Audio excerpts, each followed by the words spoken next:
Guys welcome to YouTube channel genius classes. आज का video है history class 10 chapter number 1 first war of independence. ठीक है, civics के सिलेबस मैंने कंप्लीट कर चुके, बट एमसीक्यू अभी तक नहीं आया। ठीक है, एमसीक्यू जल्दी ही आ जाएगा। जैसा कि हम लोग सिविक्स की कंप्लीट कर चुके हैं, तो हम लोग सोचे पहले हिस्ट्री कंप्लीट करें, फिर सिविक्स में आएंगे, फिर कंटेम्प्रेरी में जाएंगे। ठीक है, सो ये रहा आपका first chapter first war of independence. काफ़ी थॉरो स्टडी करके मैंने ये एमसीक्यूज़ बनाए हैं, सो आई डोंट थिंक कि इसके बाहर कुछ आएगा। आप स्पेसिमेन पेपर्स में भी चेक कर सकते हैं, काफ़ी क्वेश्चंस आपको मैच कर जाएंगे। ठीक है, 20 क्वेश्चन है, काफ़ी इंटरेस्टिंग क्वेश्चन है, और आई गेस मोस्ट प्रोबेबली काफ़ी सारे क्वेश्चन अगर आए तो मैच कर जाएंगे डिट्टो। ठीक है, सो बिना किसी देर करते हुए हम लोग जस्ट वीडियो स्टार्ट करते हैं। तो यह आता हमारा पहला question. Indian historians termed the revolt of 1857 as. जो इंडियन इतिहासकार हिस्टोरियंस थे, उन्होंने रिवोल्ट ऑफ 1857 को क्या नाम दिया था, किस नाम से बुलाते थे? ठीक है, तो ऑप्शन है 1857 revolt, Indian mutiny, sepoy mutiny और फर्स्ट वॉर ऑफ इंडिपेंडेंस। तो आपका आंसर यहाँ पे हो जाएगा फर्स्ट वॉर ऑफ इंडिपेंडेंस। ठीक है, ईजी था काफ़ी। नेक्स्ट आता है, British historians termed the revolt of 1857 as. Don't get confuse, ये है इंडियन हिस्टोरियंस, ये है British historians. Okay, so options almost same ही है। 1857 revolt, Indian mutiny, sepoy mutiny और फर्स्ट वॉर ऑफ इंडिपेंडेंस। तो ये तो ऑप्शन होगा नहीं, क्योंकि हमने पहले मार चुका है फर्स्ट वॉर ऑफ इंडिपेंडेंस। तो हमारा आंसर यहाँ पे होगा सिपोई म्यूटिनी। ठीक है, चलिए अब हम आते हैं नेक्स्ट क्वेश्चन पे। एक सेकेंड, हाँ, who was the governor general between 1846 to 1856? ऐसा क्वेश्चंस काफ़ी सारे एक दो और क्वेश्चंस आपको आगे जाके मिलेंगे, जो इस समय गवर्नर जनरल कौन है, या फिर इस सिचुएशन में गवर्नर जनरल कौन थे। तो क्वेश्चन ध्यान से पढ़िएगा, ये कहता है 1846 से लेके 1856 तक गवर्नर जनरल ऑफ इंडिया कौन थे? Warren Hasting, lord Dalhousie, lord Canning, lord Curzon. तो आपका ऑप्शन, आपका आंसर होगा लॉर्ड डलहौजी। ठीक है, लॉर्ड डलहौजी होगा। चलो ठीक है, नेक्स्ट क्वेश्चन आते हैं। विच policy was brought by Lord Dalhousie for the annexation of territories? Lord Dalhousie के द्वारा कौन सा ऐसा पॉलिसी लाया गया था जिसके तहत वो काफ़ी टेरिटरीज को अपने अंडर, कंपनी के अंडर ला रहे थे? ठीक है, तो act of 1858, nope. Doctrine of lapse, Simon commission, press act तो हो ही नहीं सकता, क्योंकि ये न्यूज़पेपर वगैरह के मतलब से ये प्रेस एक्ट होगा नहीं। Simon commission, doctrine of lapse. तो इसका आंसर होगा डॉक्ट्रिन ऑफ लैप्स। ठीक है, काफ़ी इजी क्वेश्चन है, काफ़ी कॉमन क्वेश्चन आपको आएंगे, ऐसे ही क्वेश्चन आएंगे, इससे ज़्यादा कुछ आएगा नहीं। ठीक है, which state did not fall victim of doctrine of lapse? ये क्वेश्चन मैंने इसलिए दिया है क्योंकि जब मैं बोर्ड्स के एग्जाम दे रहा था, तो ये क्वेश्चन मेरे में 2 मार्क्स से क्वेश्चन आया था। सो काफ़ी चांसेस है ये क्वेश्चन आएगा। Which state did not fall, ठीक है, क्वेश्चन ध्यान से पढ़िएगा। Did not fall victim of doctrine of lapse? Satara, Jhansi, Nagpur, Calcutta. तो आपका आंसर होगा कैलकाटा। ठीक है, चलिए नेक्स्ट आते हैं हम लोग। Who was the Mughal ruler during the revolt of 1857? 1857 के दौरान मुगल रूलर कौन थे? शाह आलम 2, बहादुर शाह जफ़र 1, बहादुर शाह जफ़र 2 या फर्रुखशियार? तो आपका ऑप्शन होगा बहादुर शाह जफ़र 2। 1 नहीं, 1 तो आपके आई गेस औरंगज़ेब के बाद जो रूलर थे वो बहादुर शाह जफ़र 1 थे। तो बहादुर शाह जफ़र 2 आपके होंगे मुगल रूलर 1857 के रिवोल्ट के दौरान। ठीक है, he was the commander also, इनको ही लीड करने कहा गया था। ठीक है, चलो question number 7। Lord Canning made it known that Bahadur Shah successor would not be allowed to use what? Lord Canning ने एक पॉलिसी लाई थी जिससे उन्होंने कहा था कि बहादुर शाह के जो मुगल सक्सेसर्स होंगे वो बहादुर शाह का क्या यूज़ नहीं कर सकते, या फिर वो मुगल का क्या यूज़ नहीं कर सकते। आपके ऑप्शंस है Mughal palace, the imperial title that is the king, the royal army और द रॉयल ट्रेजरी। तो आपका ऑप्शन होगा the imperial title of the king.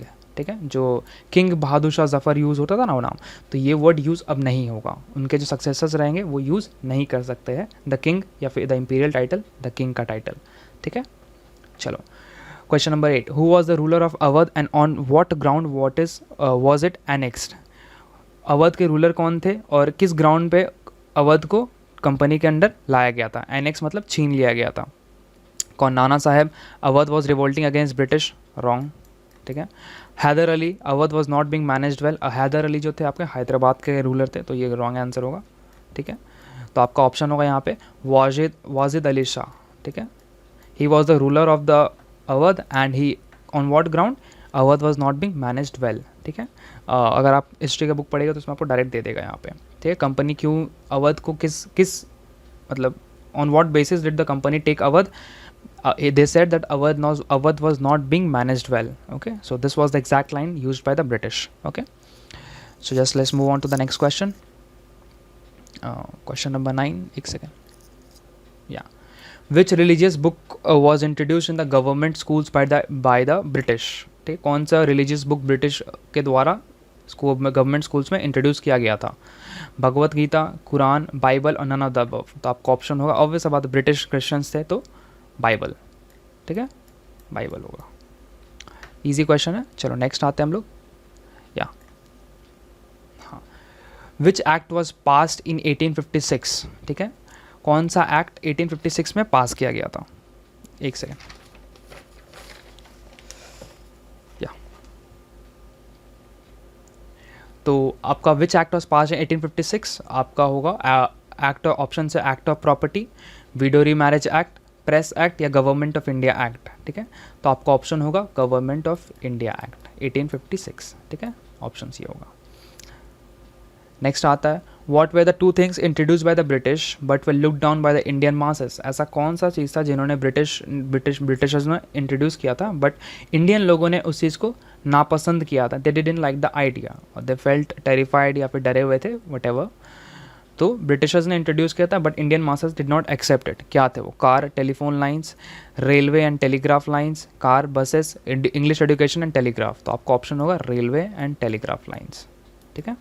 उन्होंने रेलवेज़ को ट्रांसपोर्ट के लिए यूज़ किया था एंड टेलीग्राफ लाइंस को कम्युनिकेशन के लिए इंट्रोड्यूस किया था। तो इंडियन मासेस ने उस समय सोचा था यार रेलवेज़ को इंट्रोड्यूस इसलिए कर रहा है ताकि वो डिफरेंट मासेस, डिफरेंट कास्ट, हम लोग वहाँ पे कास्ट सिस्टम चलता था उस टाइम बहुत ज़्यादा, तो कास्ट के लोगों को एक साथ बैठा सकें। तो मतलब काफ़ी हाई कास्ट को प्रॉब्लम होने लगा था, इसलिए उन्होंने नापसंद किया था। टेलीग्राफ लाइंस को उन्होंने ये सोचा था कि वो फांसी के फंदे की तरह यूज़ किया जाएगा उसे, ठीक है, इसलिए they people didn't like it. Okay, चलो East India Company established in when did the East India Company establish in India? India में ईस्ट इंडिया कंपनी कब आई थी?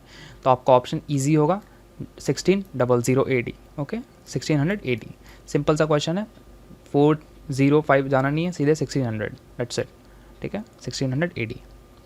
चलो हमारा नेक्स्ट क्वेश्चन आता है, who was the governor general during the revolt of 1857?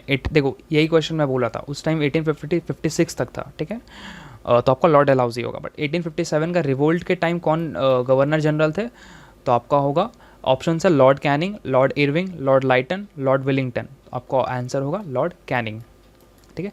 He was the governor general during the revolt of 1857, ठीक है, जब रिवोल्ट हुआ था, शुरू हुआ था, चल रहा था, तो उस समय गवर्नर जनरल थे लॉर्ड कैनिंग, ठीक है, he was the governor general.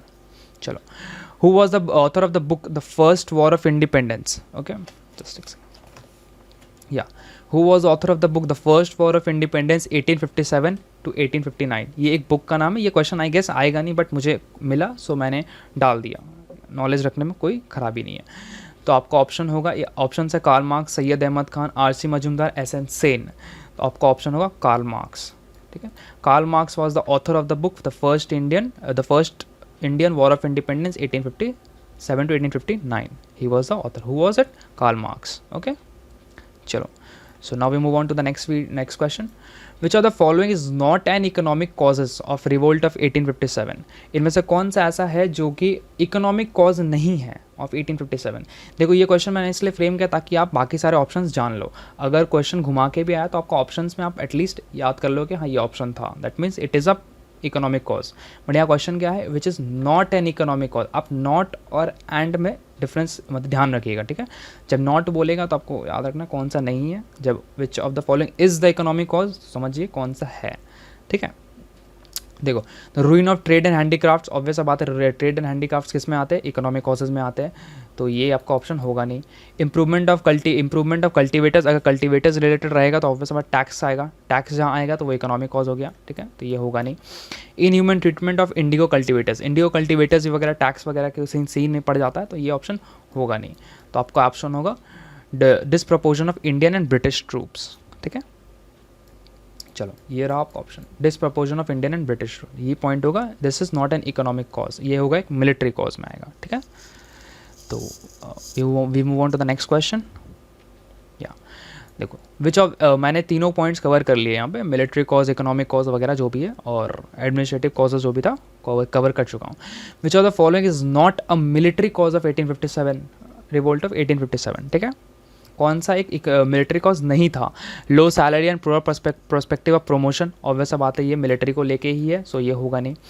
Faulty distribution of troops आ गया, मतलब ये है नहीं। आपको क्वेश्चन ऐसे समझना है, ऑप्शंस के थ्रू आप कैच कर लोगे। Large number of unemployed soldiers, होगा नहीं। बचा क्या? बिग फेमाइन, ठीक है, ये आता है आपका, मिलिट्री कॉजेज नहीं है ये, ठीक है। विथ विच एक्ट, एक second, with which act which act transferred the government of India from the company to the crown? कौन सा ऐसा एक्ट लाया गया था जिसके तहत कंपनी का, गवर्नमेंट ऑफ इंडिया जो थी, कंट्री जो हमारी इंडियन गवर्नमेंट थी, उनको कंपनी से क्राउन पे ट्रांसफ़र कर दिया गया था? ऐसा कौन सा एक्ट था? तो आपका ऑप्शन है 1858, 1857, 1859, 1856, तो आपका ऑप्शन आंसर होगा 1858, ठीक है। इस एक्ट के द्वारा कंपनी रूल से क्राउन रूल के अंदर इंडिया आ गई थी, ठीक है। चलो, who was the first vice Roy and governor general of India, ठीक है। तो अब हमारा कंट्री रूल के अंदर आ गया, ठीक है, अब क्राउन रूल के अंदर इंडिया आ गया है 1857 के रिवोल्ट के बाद। तो अब हमारा नया वाइस रॉय और governor general, first vice Roy भी और गवर्नर जनरल भी, ठीक है। तो इस चीज़ को ध्यान रखिएगा। कौन थे?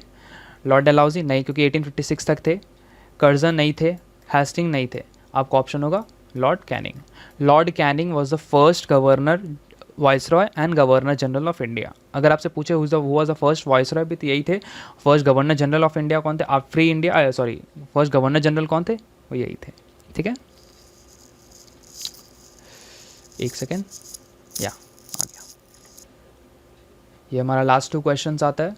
The governor general received the additional title of, जब क्राउन रूल के अंडर आया तो एक नया पोस्ट लाया गया था, ठीक है। पहले गवर्नर जनरल ही था, तो अब उसे एक नया टाइटल दिया गया, ठीक है। तो वो क्या टाइटल था?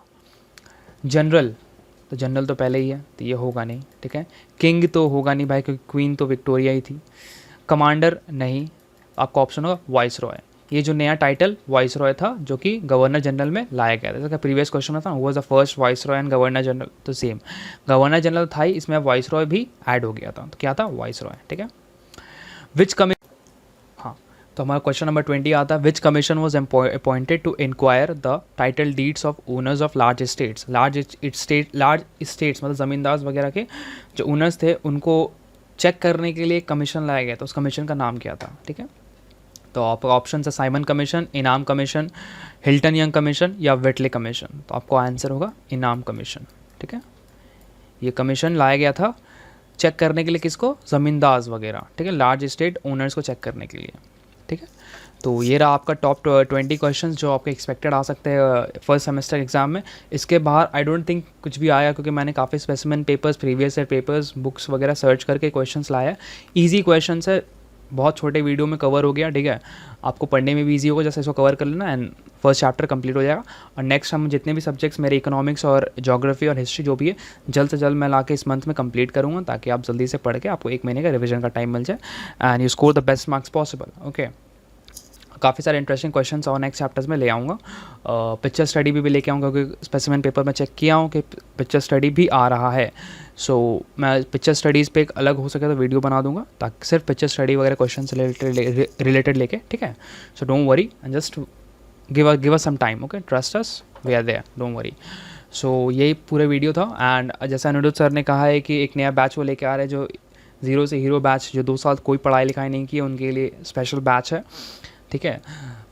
The fees is around, I guess, I don't know the fees. आप ज्वाइन कर सकते हैं, ग्रुप लिंक दिया हुआ है आपको वीडियो डिस्क्रिप्शन बॉक्स में। आप वहाँ पे क्लिक करके इंक्वायरी ग्रुप में एंटर करके एंड देन वट एवर आपका डाउट्स आप क्लियर कर सकते हो, ठीक है। So we hope for good response and it is open for everyone, okay. So I hope you guys are doing well. Stay home, stay safe. God bless you. Bye.